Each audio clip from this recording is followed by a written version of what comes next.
I think it's really good. You're okay with the key in your mouth? Welcome back to Urban Sunrises. You are getting an inside peek of our process of pretty much every night that we can afford to be drawing and having fun. And welcome. I mean, this is us. It doesn't get any more real than this. Tonight we're drinking honey brown beer. This is actually one of our favorite beers. I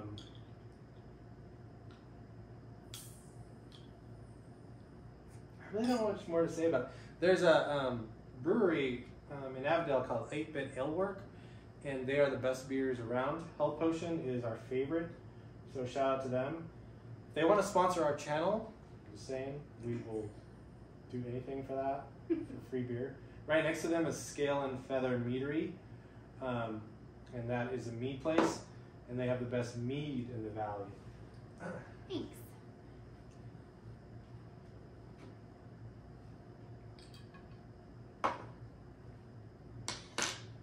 These keys are actually from our wedding.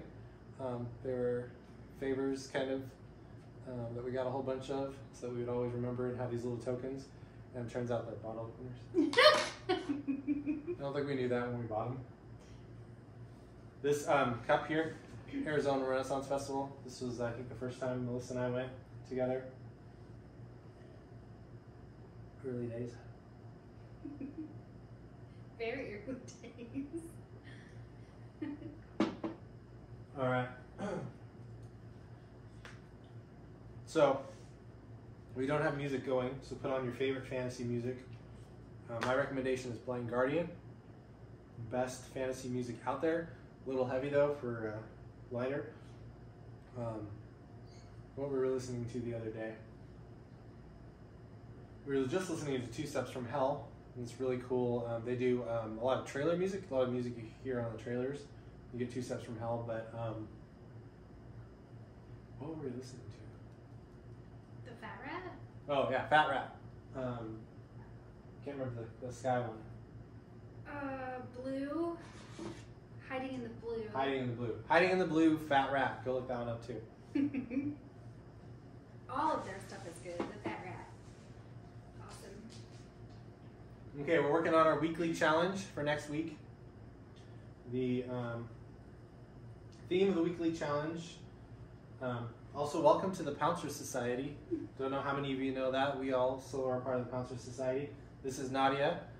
All of our pouncers their names mean the word hope.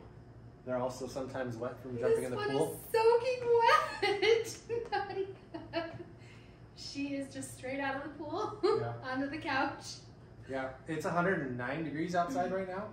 I think the car said 120 when we got in it to go get drinks earlier. And all their names mean hope. Nadia is Russian for hope. And then you might see Asha and Saki, who are 2 black kitties.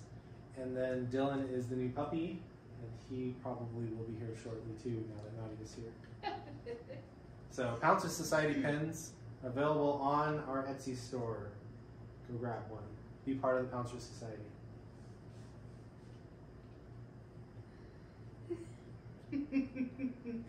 She's licking.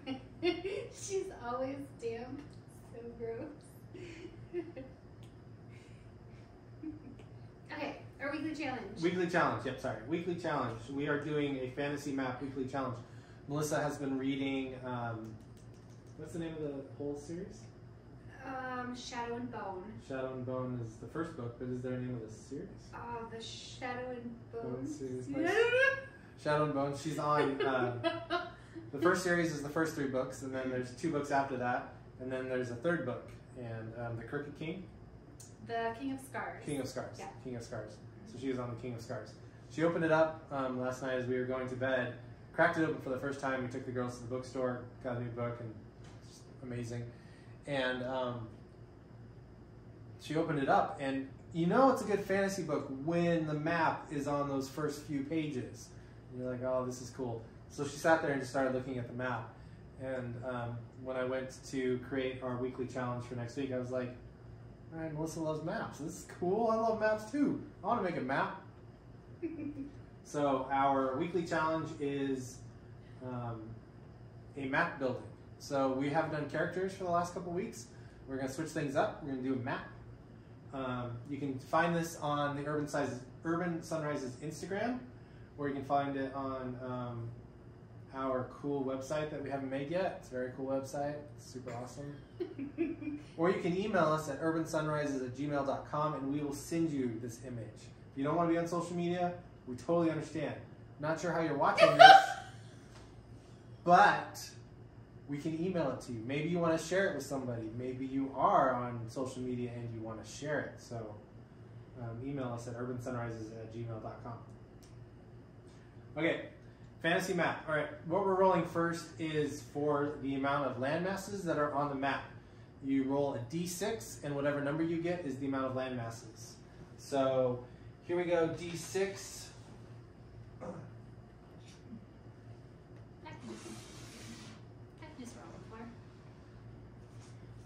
It's not satisfying if it doesn't clean. 3 and 3. Ah. All right, we are both rolling, or we both have 3 land masses on our fantasy map. Now, next is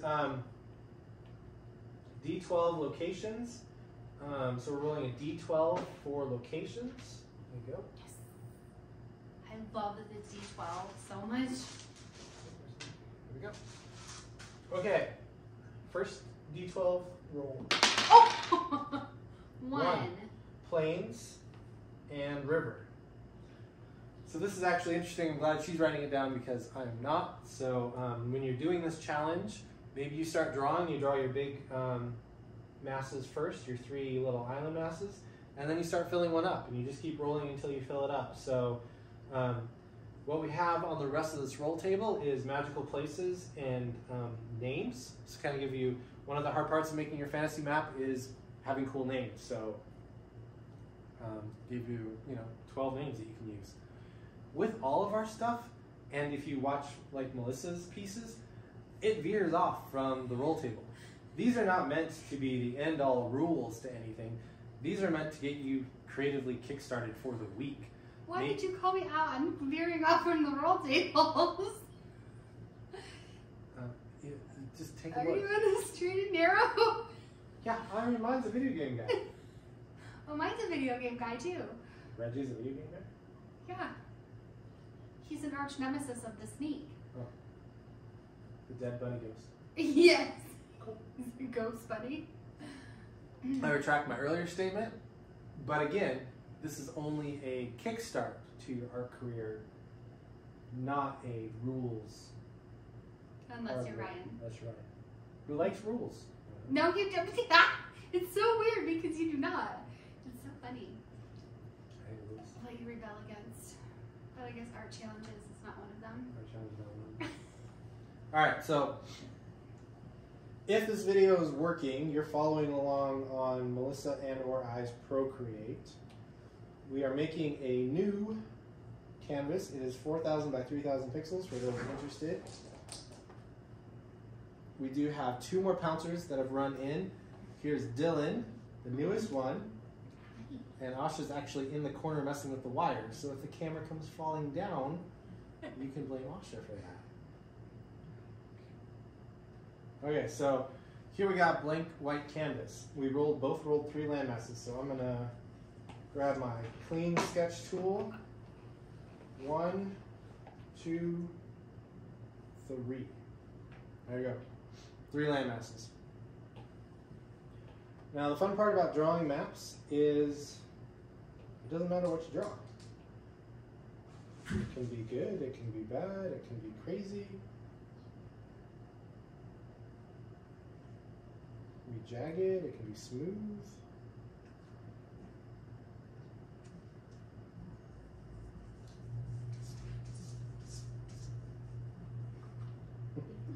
If you hear the scratching on the window, that is... Asha, I think. Yeah, that's Asha. Hi, bud. You can go out the back door. We have what we call the octagon room that has the computer and stuff. It's kind of a converted dining room, and it has one of those windows that goes up and down. And we made the mistake once of letting the kitties through that window, and now that is the fast track to Splitsville. Wait, why did you say the window goes up and down? Because most all windows go side to side. That's interesting. Is that an Arizona thing? I think that's just a modern window thing. Oh, it's. Oh, are you calling me old-fashioned? Until I moved to Arizona, I never saw a window that opened side to side. Oh, really? Yeah. Maybe I just lived in old houses, I guess. Do the windows go side to side at your parents' house? Mm-hmm. There's not one up and down one. This is the first up and down window I think I've ever What? seen. Are you serious? Yeah. Old-fashioned. We were at Cottonwood the other day. We were up there hiking and looking at antique stores and stuff, and we went into this antique store. I forget the name of it. It was pretty cool. It was down on the Old Town Cottonwood Street, Main Street, and it had shutters for your windows. I don't know what those are. You never store them here. Don't eat them. I mean, in my mind, it's like when they like roll down the tank windows when they go into battle. Excuse me for a second. Hi, Asha. What's going on, buddy? Do tanks have windows? Yeah, where the driver like pops his head out to see where he's going. I guess they don't have glass in the windows. Maybe they're not called windows or portholes. Is it made out of metal? Yeah, it's like a roller metal.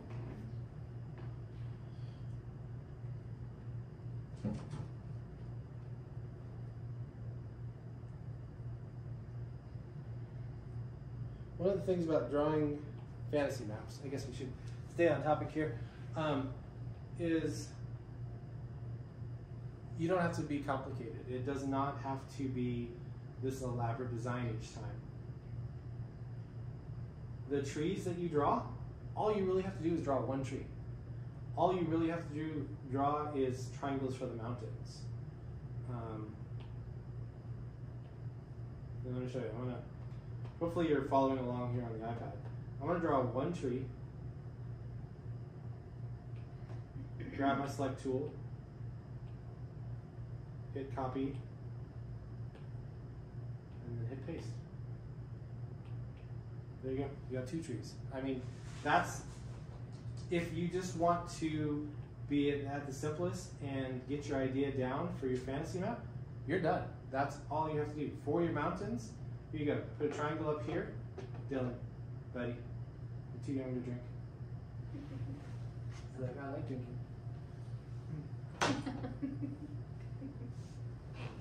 Dylan. Really does like it. Yeah, He likes like it. For your mountains, draw your two lines. Draw a third line coming down the back, and then shade in that line. Bam. There you go. You can make an entire mountain range that way. Dylan, hey buddy. You can't have dice either.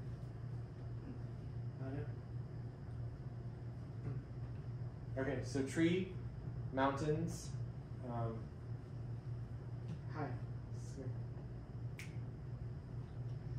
Sit. Good, that's good.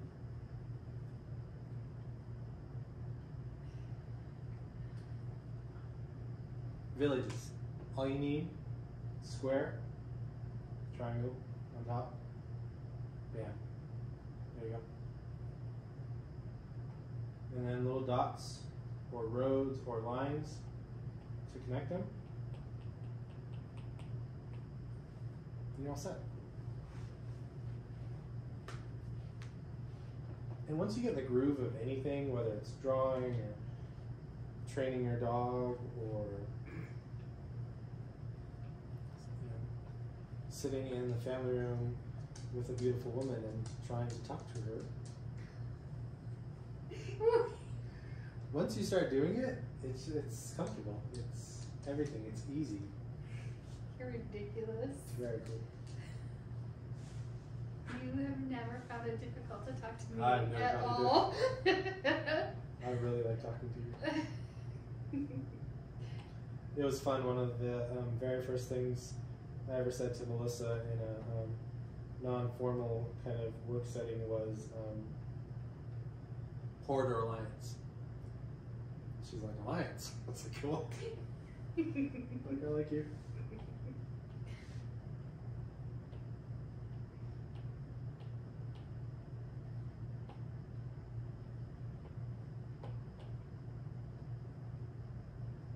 Normally we have music blaring, again, to the earlier point.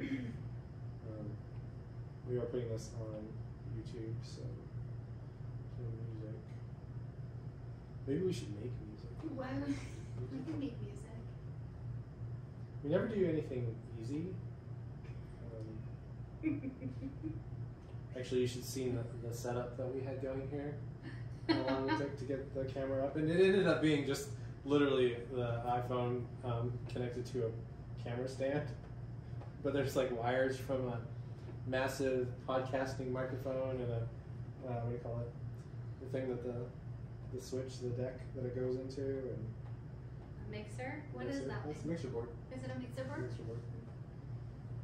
Back from the days when I was a DJ in Detroit. Nice. Just kidding. We're all learning something very cool about Melissa tonight. Here, have some more. Yeah. Thanks. It's not that great in that cup. No, It kind of warms it up. Yeah, that was weird. To say that we are frequent drinkers would be a gross lie. But we do like drinking every once in a while. It's pretty cool. I guess we just like what we like. Do what we do.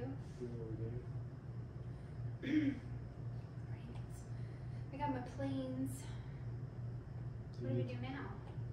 I'm also learning. I've never made a map before, so I feel like you're well into your map. I've got my plains grass. Do you have your 3 land masses? Yep. Damn, that's all I need. I'm done. Done. Easiest challenge. Easiest challenge I've ever done. Cool. All right. So what did I have last time? I don't even remember. River 10. River. How did you roll a 10 on a D8? Oh, D12. it wasn't a D12. Oh, okay. Okay. Where'd your D12 go? It's the brown one. No, that's fine. Thanks. Purple. Yeah. What are we doing? Rolling the next thing. Oh, Whatever landmass you want to put it on. This is D10. that's a D12. D12. I got a 1. I got a 2. Okay, you got forest, and I got plains. Very original. Alright, so we're just working on our first land mass, and I have to have a river, and it's in plains.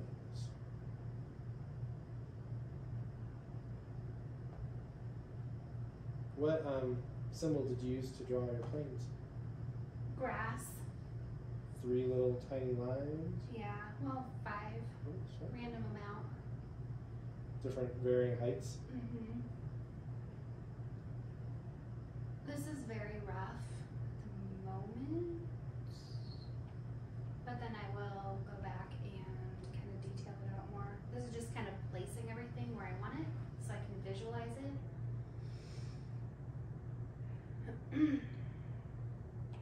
So speaking of visualize, who lives in your plains?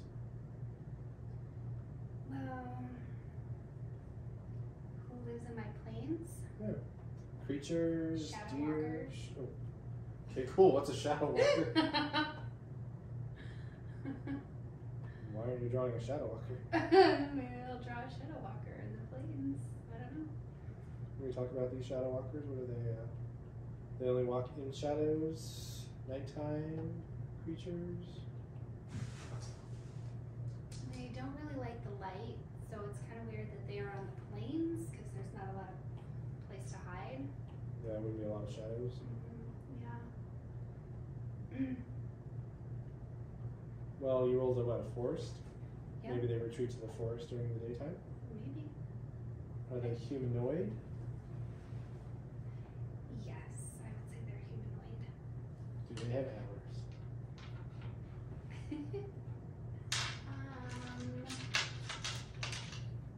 No.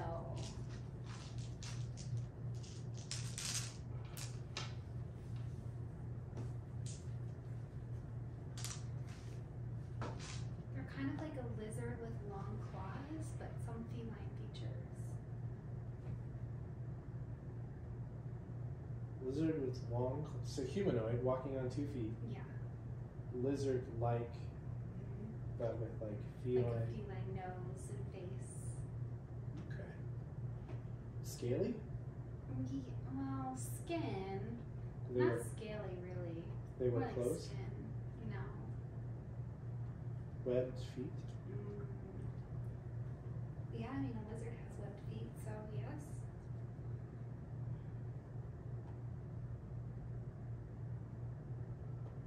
Great part about drawing your map is it's going to give you inspirations for whatever fantasy piece you're working on. Maybe you're writing a novel and you got to come up with some cool villains for your heroes to fight.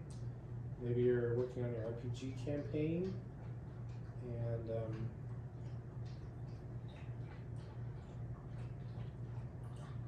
I mean, the possibilities are endless here. Like coming up with ideas, like Melissa's always commenting on her lack of imagination or ability to do anything. Literally just came up with shadow walkers by drawing basically a blob and 5 lines and a plane. So there you go, people. Even you can do it. Sounds weird when you say it that way. Yeah, but isn't that what they say? Like, if I can do it, you can do it? That's cool. Maybe I should have said it that way. It did sound weird when I said it that way. Okay. I was gonna say for those, draw an extra outline around your landmass and then drop its opacity or erase it with your opacity down to like 30 or 40%. Or if you're doing a rough and then you're gonna come back and like draw over these lines, just make the outside line. It's like the topographic lines that you see on the old maps, on the GIS maps and stuff like that, where it kind of delineates height. So it kind of looks like it goes out to the ocean. So that is a cool tip. Okay, well I got my river and my plains down. Now that Dylan has gone away, he's going to come back. Now I'm pulling the dice out again.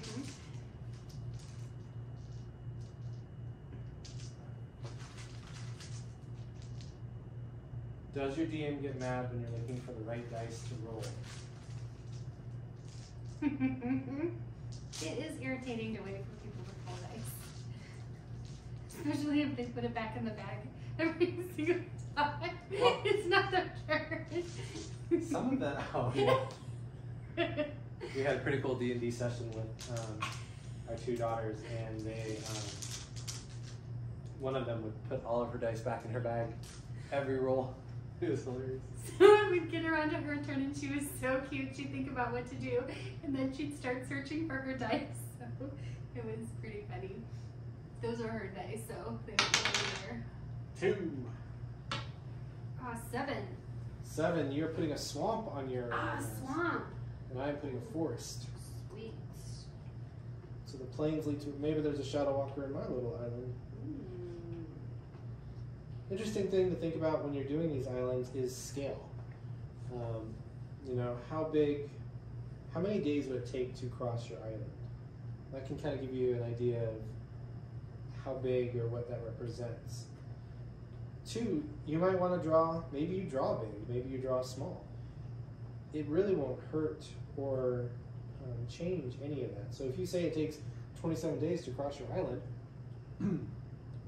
and your forests are taking up most of the island, then you just know that the island's heavily forested. all this is doing is giving you a visual representation or a visual clue, and lets your imagination run the rest of the way with it. That's all we're trying to do here, is give your imagination enough to just kind of go with it, to run with it. When Melissa looks at my map, or when I look at Melissa's map, we're going to see two different things. Our imaginations are going to go into that world differently, completely differently. Well, not completely different with Melissa and I. We're kind of like connected in the whole mind thought area. It's kind of freaky. Very cool story about us trying to think about on Buffy and Angel, who the female character was in the first, 6 seasons of Angel, and then she was on Buffy for the first 2 or 3 seasons, and we couldn't remember her name. And we were driving home. This was a day or 2 days later. 17 hours. 17 hours later. 17 hours later. And I was in the car. No, Yeah, you were in the car. car. Yep. And we both, at the exact same time, remembered Cordelia was her name. And it was so weird, because we were, trying to remember her name. And, of course, you can look it up on the phone, but, who wants to do that? We were trying to remember what her name was. And 17 hours later, at the exact moment, both of us remembered, and both of us were, texting each other at that moment, Cordelia. So that was cool. that has happened actually quite a bit since that first initial time. And just actually today, I was posting a video of Melissa being the greatest Pokemon trainer in the world, because she is. And I was literally posting it to Instagram, and go check it out, by the way. It's on UrbanSunrises too. It's a really cool video. And she was texting me and said, I just got back hunting Pokemon, and it was like, that is cool timing. She's like, wow, because I literally just said how cool a Pokemon trainer you are. And I was writing that to her too, and it's crazy how often that happens.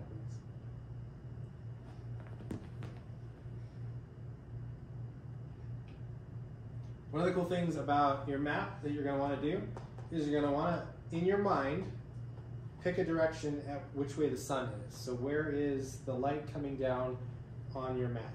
Is it vertical like that? Is it 90 degrees rotated like that?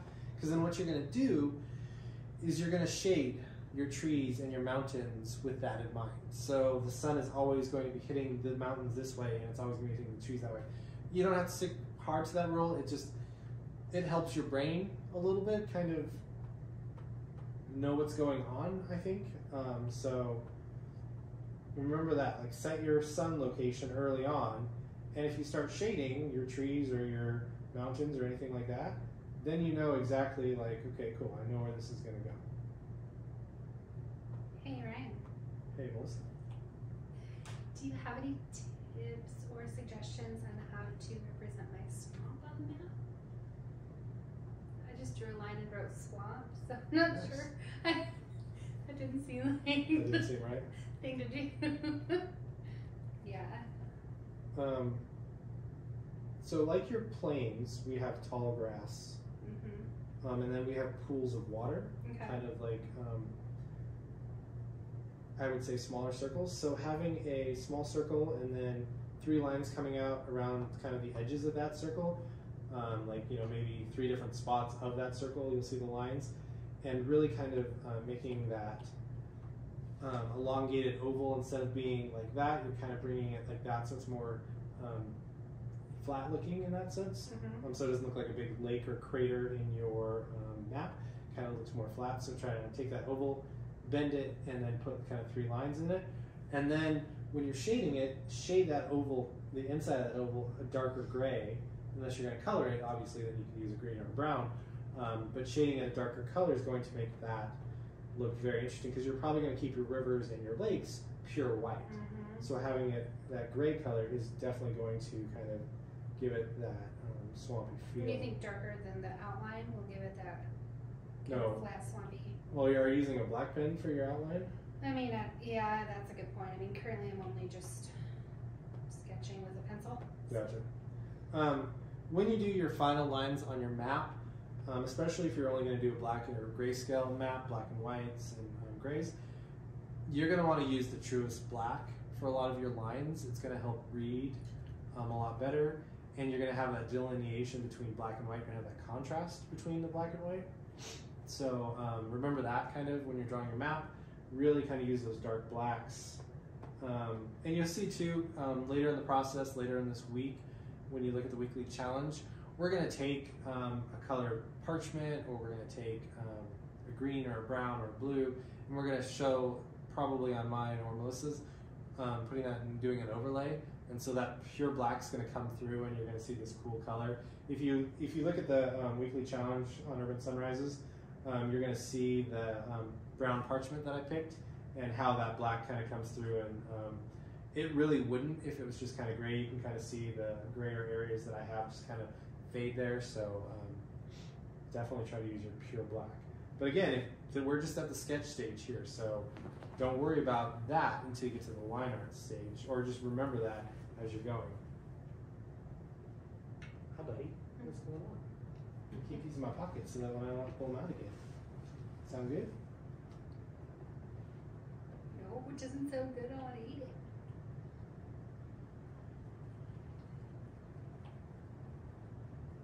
Also, kind of a cool thing to keep in mind when doing your map. Everything should relatively be uniform. Your trees should all be generally the same size. If you have a really big tree in the middle of your little trees, it could be like your great old tree, or the elven tree where they all live, or something along those lines. You can have kind of a slight variation to kind of give it coolness inside the forest, but definitely try to keep it uniform. Remember, this is a gnomish map maker sitting in a room sketching this out. This isn't physical. This isn't an actual Zoom, Google Maps satellite image of your world. It is someone creating this map, and maybe like put in a little of those kind of nods to whoever's making this map. Maybe it is a gnomish map maker, so you kind of his outline of his tool or something kind of goes in the map, or maybe it's dwarven and you're marking out all the good mind focusing spots. So as you're making your map, kind of give a thought. Who's making this map?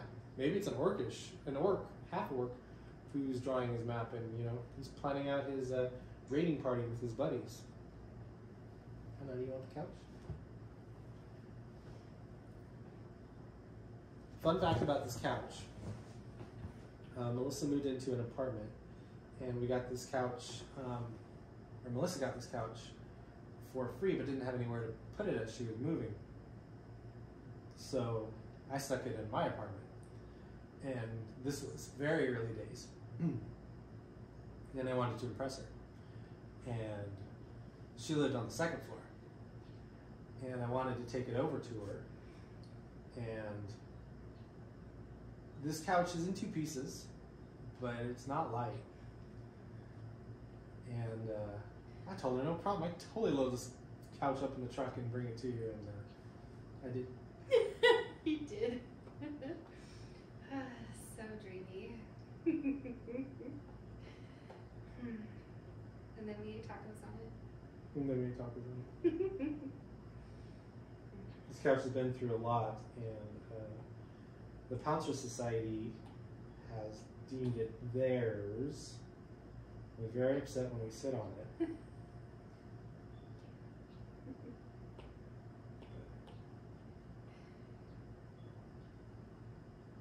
So where we hang out.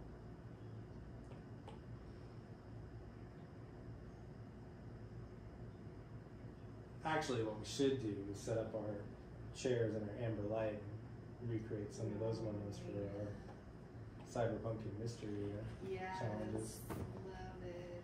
Yeah, actually, this might not be a permanent setup. You may never see this setup again. Yeah. We might be changing it up a lot.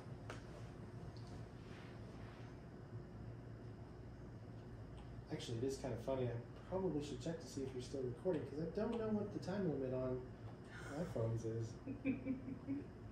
Especially because I don't think I've set the time limit on this phone. I do think I said it's 720, so I think we're good in file size, but we'll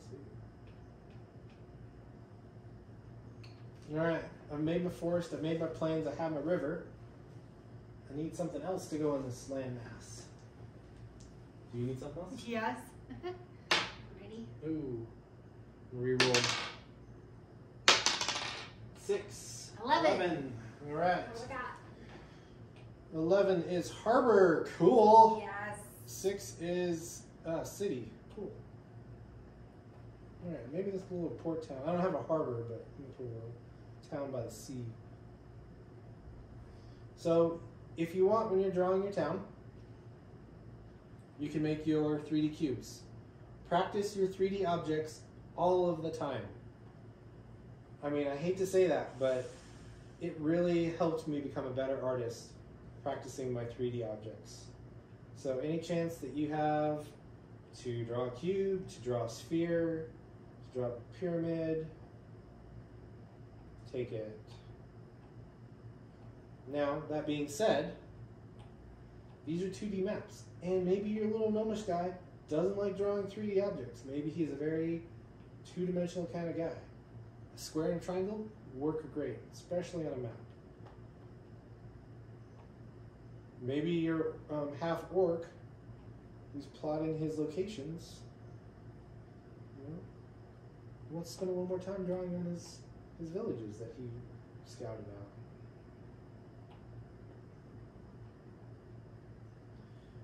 And feel free to draw it a few different times and erase it. Like, once you draw your building, like, that's going to be your building, that's going to be your go-to building. You're going to use that multiple times more in the map. So, you know, take the time for the first time you draw the building, get it the way you like it. Because all you have to do then is select it, copy it, paste it a billion times, and you got yourself a city. Oh, did I have a city or a, you know? I rolled a 6, which is a city. There's 5 is a village, 6 is a city. So this is actually going to be a little bit bigger.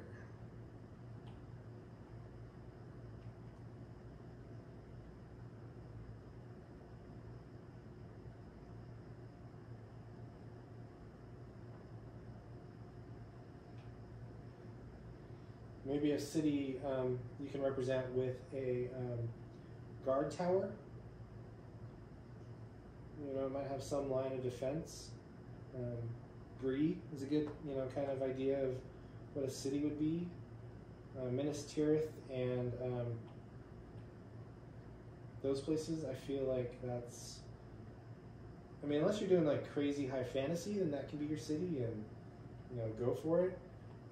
But I think Bree's kind of like the idea that you got going there. It has like a few inns, nice little gate around it. In your village, that's, I mean, that's going to be way less. That's going to be your Hobbiton, your, you know, might have 1 inn.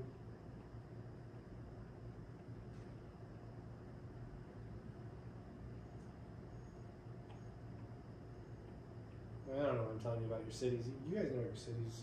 What kind of city do you want to be in? What kind of crazy castle, you know, is protecting that city or that, you know, that area? Are there knights?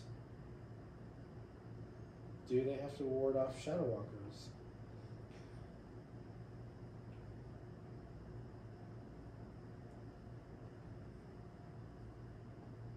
And 2, don't be afraid to use the different brushes in Procreate or Photoshop or whatever Sketchbook Pro you're using. The pencil brush, the brush, you know, let those lines be a little messy. I think if you spend too much time trying to make those perfect lines, you're going to miss out on some of the kind of the analog, the old days where you had pencils and graph paper and, you know, Sharpie markers. So with Photoshop and those programs in Procreate, you zoom in and you can see all the imperfections in that line. But when you look at it at a whole, when you look at it zoomed out, you can't see those. And that's what, you know, unless you had like Superman vision back in the day, you wouldn't have been able to see that on your college ruled line paper from school. So, you know, embrace the scribble.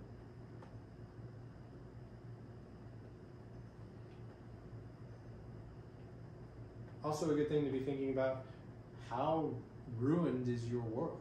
How, is it warlords and traveling bands of hungry giants? Is it,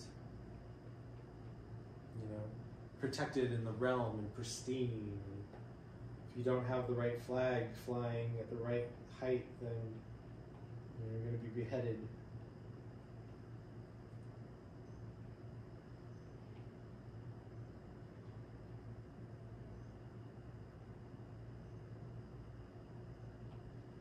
Also, too, you might get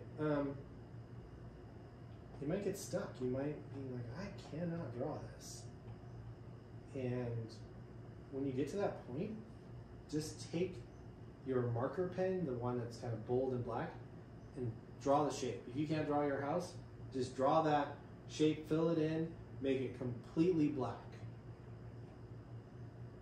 It's actually pretty cool. It's kind of a cool technique. When you can't figure something out, draw it completely black. Just the silhouette of that object completely black.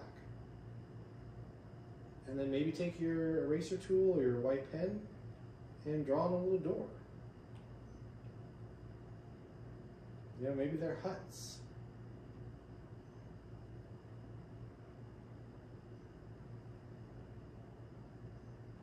I'm a really strong believer that there is a solution to pretty much every single problem that you can come up with.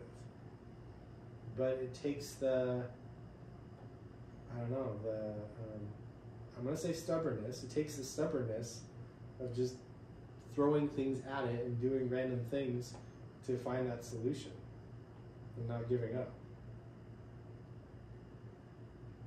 And for sure, people, there are some great YouTube videos out there. Runehammer is one of my favorites. He is great at map making. DM Scotty, I think, makes some maps. That's a cool YouTube channel. Mark Burnett, QBrush, he has some very cool tutorials on drawing.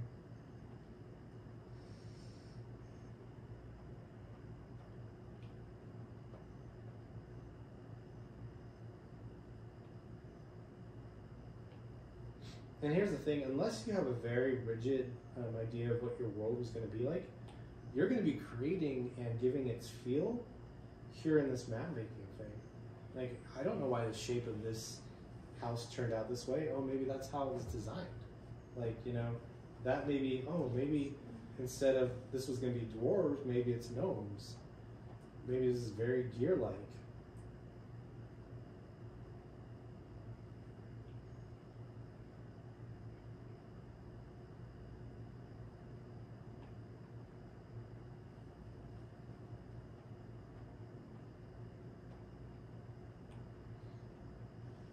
All right, so I think we're about at an hour. Could be wrong on that again. Horrible with time, absolutely horrible with time. But our beer is empty, and we have a night of map making to go. So I hope that you enjoyed spending some time with us and looking into our process. Again, follow us on the socials. We are UrbanSunrises pretty much everywhere. If you have any questions, feel free to just email us directly, urbansunrises@gmail.com. We are starting out in this. We are going to be at Game On Expo in August 5th in Phoenix, Arizona. So if you're around, come stop by. We're going to be at Artist Alley. We are working on a RPG module, so wait and see more about that. Our prints are up on Etsy. Take a look at Skitty and Pikachu Sleeping if you're a Pokemon fan, as by far my favorite print that that Melissa has painted. We are open for commissions, so feel free to email us at urbansunrise@gmail.com. We have business cards now, which we're super excited about. Yeah, so find us, talk to us. We'd love to learn more about your story and love telling more about our stories. Bye. Let's still